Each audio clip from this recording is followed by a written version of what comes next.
नमस्कार दोस्तों, आपका स्वागत है आपके अपने यूट्यूब चैनल स्मार्ट स्टडी में। दोस्तों, आरआरबी ग्रुप डी का एग्ज़ाम चल रहा है और आरआरबी ग्रुप डी एग्ज़ाम में जो है करंट अफेयर्स के क्वेश्चन पूछे जा रहे हैं। करंट अफेयर्स के क्वेश्चन ज़्यादा से ज़्यादा पूछे जा रहे हैं। जीके जीएस बहुत कम पूछी जा रही है। फिजिक्स केमिस्ट्री बायोलॉजी के 1-2 क्वेश्चन पूछे जा रहे हैं, बट करंट अफेयर के क्वेश्चन जो हैं 20 से 25 पूछे जा रहे हैं। इस क्लास में हम आपको सीधे एग्जाम में आने वाले मोस्ट रिपीटेड बार बार एग्जाम में आने वाले क्वेश्चन कराएंगे, जो कि एग्जाम में आने की पूरी संभावना रहेगी और इस क्लास से आपको 20 प्रश्न मिलने की संभावना रहेगी। तो आप लोग इस क्लास को अंत तक जरूर देखना। क्लास अच्छी लगेगी तो लाइक कर देना, चैनल पर नया तो सब्सक्राइब कर लीजिए, बेल आइकन को प्रेस कर लीजिए ताकि आने वाली वीडियो का नोटिफिकेशन सबसे पहले आपको मिल सके। जो लोग अभी तक टेलीग्राम चैनल को ज्वाइन नहीं किए हैं, टेलीग्राम चैनल को ज्वाइन कर लें और वहां पर एग्ज़ाम होने के बाद क्वेश्चन ज़रूर भेजें ताकि आगे बच्चों की ऑथेंटिक मदद की जा सके कि वहां पर सही क्वेश्चन की क्लास बनाकर उनको प्रोवाइड की जा सके और बताया जा सके कि किस प्रकार क्वेश्चन पूछे जा रहे हैं। तो आप लोग क्वेश्चन जरूर भेजना। आज की क्लास को हम स्टार्ट करते हैं और देखते हैं कि पहला क्वेश्चन क्या है। पहला क्वेश्चन है कि भारत में कम जोखिम वाले विदेशी निवेशकों की पहुंच आसान बनाने हेतु स्वागत एफआई किस संस्था द्वारा लॉन्च किया गया। ऑप्शन है RBI, SEBI, NITI Aayog, finance minister. तो इसका सही जवाब है ऑप्शन नंबर बी, सेबी द्वारा। ठीक है, भारत में कम जोखिम वाले विदेशी निवेशकों की पहुंच आसान बनाने हेतु स्वागत एफआई जो है सेबी द्वारा लॉन्च किया गया है, security exchange board of India द्वारा। सेबी ने स्वागत प्लेटफॉर्म शुरू किया है ताकि भारत में लो रिस्क विदेशी निवेशकों की एंट्री आसान और तेज हो सके। स्वागत एफआई का उद्देश्य विदेशी निवेश प्रक्रिया सरल बनाना है। इसे 2025 में लॉन्च किया गया है। इससे लो रिस्क होगा और केवाईसी और रजिस्ट्रेशन में कम समय लगेगा। सेबी भारत का बाजार नियामक है। अगला क्वेश्चन जो है कि regional artificial intelligence impact conference 2025 का आयोजन कहाँ हुआ। ऑप्शन है गुवाहाटी, शिलांग, ईटानगर, रांची। इसका सही जवाब शिलांग में। एआई आधारित क्षेत्रीय विकास को बढ़ावा देने के लिए यह कॉन्फ्रेंस 2025 में शिलांग में आयोजित की गई। कहाँ? शिलांग में। आयोजन का मुख्य विषय एआई में नवाचार था और पूर्वोत्तर भारत की पहली प्रमुख एआई कॉन्फ्रेंस है। नीति निर्माताओं और स्टार्टअप ने भाग लिया। शिक्षा व स्वास्थ्य में एआई उपयोग पर चर्चा हुई। शिलांग तकनीकी हब बनने की दिशा में बढ़ रहा है। अगला क्वेश्चन नंबर 3 है कि ऑस्ट्रेलिया की विक्टोरिया यूनिवर्सिटी अपना पहला इंडिया कैंपस किस शहर में 2026 में खोलेगी। मुंबई, गुरुग्राम, हैदराबाद, बेंगलुरु। तो इसका सही जवाब गुरुग्राम में। अंतर्राष्ट्रीय शिक्षा सहयोग बढ़ाने हेतु विश्वविद्यालय भारत में पहला कैंपस गुरुग्राम में स्थापित करेगा। यह भारत में ऑस्ट्रेलिया विश्वविद्यालय का प्रमुख कैंपस होगा। 2026 में खुलने की योजना है। टेक्नोलॉजी और बिजनेस कोर्सेज पर फोकस रहेगा। भारत ऑस्ट्रेलिया शिक्षा साझेदारी को मजबूती मिलेगी और गुरुग्राम शिक्षा एवं स्टार्टअप हब है। अगला क्वेश्चन है कि दुनिया की सबसे कम उम्र की सेल्फ मेड महिला अरबपति कौन है।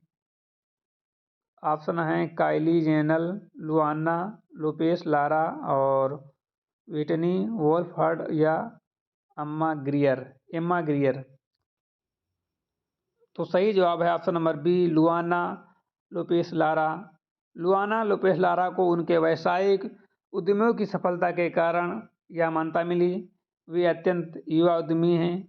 ठीक है, वे अत्यंत युवा उद्यमी हैं और टेक्नोलॉजी सेक्टर में सफलता प्राप्त की है। सेल्फ मेड स्टेट्स का अर्थ स्वयं की मेहनत से सफलता। अरबपति बनने की न्यूनतम आयु की रिकॉर्डधारी हैं वे और फोर्ब्स आदि संस्थाओं ने भी उन्हें सूचीबद्ध किया है। अगला क्वेश्चन है कि हाल ही में स्वराज कौशल का निधन हुआ। वे किस पद पर रह चुके हैं। ऑप्शन है नागालैंड के मुख्यमंत्री, मिजोरम के राज्यपाल, भारत के अटॉर्नी जनरल या चुनाव आयुक्त। तो इसका सही जवाब है मिजोरम के राज्यपाल रह चुके हैं वो। राज कौशल मिजोरम के पूर्व राज्यपाल रह चुके हैं। हाल ही में वे 73 वर्ष की उम्र में उनका निधन हुआ। वे सुप्रीम कोर्ट के वरिष्ठ वकील थे। 1990 में मिजोरम के राज्यपाल बने और मानवाधिकार क्षेत्र में सक्रिय रहे थे। सुशील कुमार शिंदे सरकार में महत्वपूर्ण भूमिका निभाई और सुप्रिया सोनी सुषमा स्वराज के पति हैं। और पाकिस्तान के पहले चीफ ऑफ डिफेंस फोर्सेज किसे नियुक्त किया गया? पाकिस्तान के पहले चीफ ऑफ डिफेंस फोर्सेज को किसे नियुक्त किया गया? ऑप्शन है कमर बाजवा, आसिम मुनीर, फैज हमीर या शुजात मिर्जा। इसका सही जवाब है आसिम मुनीर को। पाकिस्तान ने अपने रक्षा ढांचे में सुधार करते हुए यह पद पहली बार बनाया और आसिम मुनीर को यह नियुक्त किया। वे पाकिस्तान के आर्मी चीफ भी हैं। यह नया सैन्य पद 2025 में बनाया गया। रक्षा समन्वय बेहतर करने हेतु यह कदम है। राष्ट्र सुरक्षा नीति से संबंधित भूमिका है और ISI मिलिट्री और इंटेलिजेंस का नेतृत्व कर चुके हैं ये। अगला क्वेश्चन है कि इंडियन गोल्फ प्रीमियर लीग 2025 का खिताब किसने जीता? इंडियन गोल्फ प्रीमियर लीग 2025 का खिताब किसने जीता? तो इसका सही जवाब है गगनजीत भुल्लर ने। गगनजीत भुल्लर ने उत्कृष्ट प्रदर्शन करते हुए 2025 में गोल्फ प्रीमियर लीग का खिताब अपने नाम किया। इसके फैक्ट देख लेते हैं। यह भारत की प्रमुख प्रोफेशनल गोल्फ लीग है। देश विदेश के खिलाड़ियों की भागीदारी होती है इसमें। 2025 सीजन में गगनजीत ने भुल्लर का दबदबा रहा। उन्होंने कई अंतर्राष्ट्रीय टूर जीत का अनुभव है और IGPL खेल पर्यटन को बढ़ावा देता है। अगला क्वेश्चन है कि श्री अरविंदो घोष की 75वीं पुण्यतिथि कब मनाई गई? तो श्री अरविंदो घोष की 75वीं पुण्यतिथि जो है 5 दिसंबर 2025 को मनाई गई। स्वतंत्रता सेनानी दार्शनिक आध्यात्मिक गुरु श्री अरविंदो घोष की 75वीं पुण्यतिथि जो है 5 दिसंबर 2025 को मनाई गई। श्री अरविंदो का जन्म 1872 में हुआ। भारतीय स्वतंत्रता आंदोलन में अग्रणी भूमिका निभाई। भारत में अध्यात्मक और योग पर कार्य किया। इंटीग्रल योग के जनक माने जाते हैं और पांडिचेरी आश्रम उनकी शिक्षाओं का केंद्र है। पांडिचेरी आश्रम उनकी शिक्षाओं का केंद्र है। राजधानी दिल्ली के अलावा भारत टैक्सी का पायलट ऑपरेशन किस राज्य में शुरू किया गया?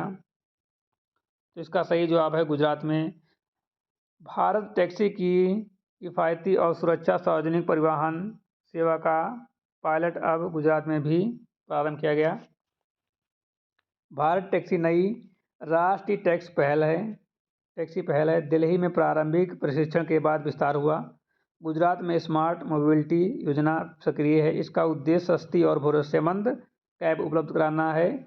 EV आधारित टैक्सियाँ पर जोर है। अगला क्वेश्चन है कि इंडियन स्पोर्ट अवार्ड 2025 के दौरान emerging professional sport event of the year पुरस्कार किसे मिला?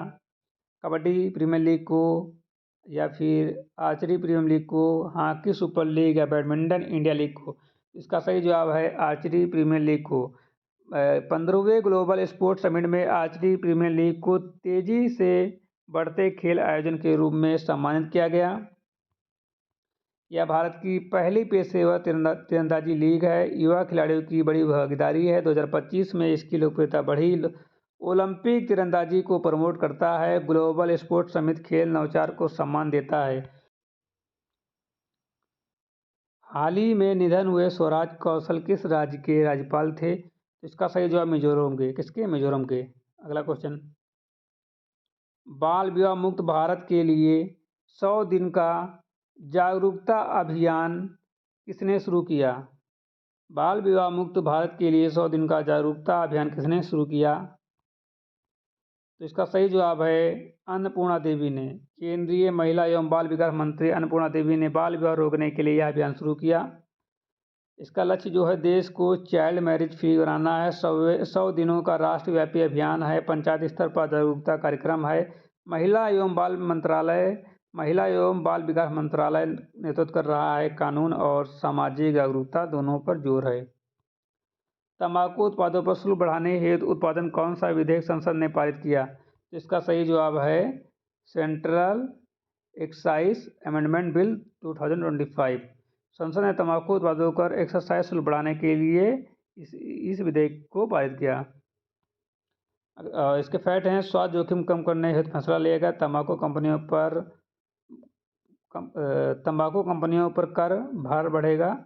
टैक्स बढ़ाने पर उपयोग कम होने की उम्मीद है। सरकार की राजस्व वृद्धि होगी और यह 2025 में लागू किया गया। अगला क्वेश्चन है कि असम सरकार ने किस प्रकार के साहित्य के प्रकाशन और प्रसार पर प्रतिबंध लगाया। इसका सही जवाब है कट्टरपंथी और जिहादी साहित्य पर। प्रतिबंधित आतंकी संगठन से जुड़े चरमपंथी साहित्य को रोकने हेतु यह प्रतिबंध लगाया गया। यह सुरक्षा कारणों से लिया गया कदम है। आतंकी संगठनों के प्रचार पर रोक है। साइबर और प्रिंट मीडिया दोनों पर लागू है। असम में कई सुरक्षा ऑपरेशन चल रहे हैं। युवा कट्टरता रोकने हेतु पहल है।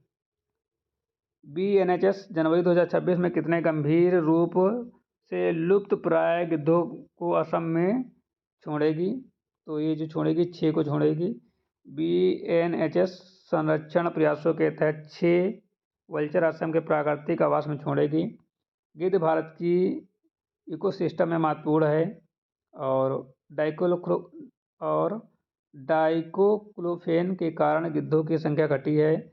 BNHS संरक्षण में प्रमुख संस्था है। असम घने जंगलों के कारण अयुक्त है। प्रोजेक्ट वल्चर को पुनर्जीवित करने की कोशिश है। अगला क्वेश्चन है कि 16वां भारत रूस वार्षिक शिखर सम्मेलन कहाँ आयोजित हो रहा है। तो ये नई दिल्ली में आयोजित हो रहा है। द्विपक्षीय संबंधों को मजबूत करने के उद्देश्य से यह शिखर सम्मेलन नई दिल्ली में आयोजित हो रहा है। भारत रूस संबंध पारंपरिक रूप से मजबूत हुए और रक्षा व ऊर्जा मुख्य रूप होते हैं इसके। यह 23वां वार्षिक सम्मेलन है, 2025 में आयोजित होगा। दोनों देशों के शीर्ष नेता शामिल हैं। रूस का कौन सा सबसे बड़ा बैंक भारत में अपनी शाखाओं का विस्तार कर रहा है। स्बेर बैंक रूस का सबसे बड़ा बैंक है और अब भारत में अपनी उपस्थिति बढ़ा रहा है। स्बेर बैंक रूस की सरकारी बैंकिंग संस्था अंतर्राष्ट्रीय व्यापार को सपोर्ट करता है। 20 देशों में इसका नेटवर्क मजबूत होता जा रहा है। भारत रूस व्यापार बढ़ाने में शाखाएं बढ़ेंगी। यह डिजिटल बैंकिंग में अग्रणी है।